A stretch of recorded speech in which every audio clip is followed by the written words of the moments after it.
In this lesson, we'll create a new layer and fill it with gray so that we can add noise to the design. We'll bring the layer down to 20% and add a color blend mode of screen. Let's make a new layer, and we're going to name this layer Noise and press return.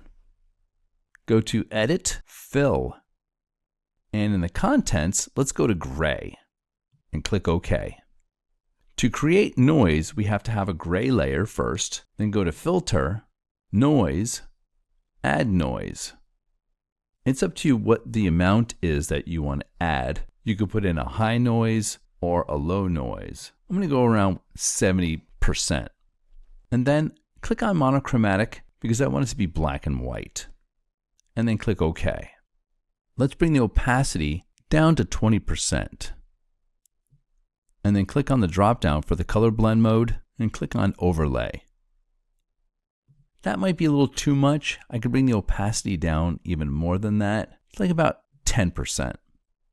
I want the image to look like it's kind of old. This lesson will continue in the next video.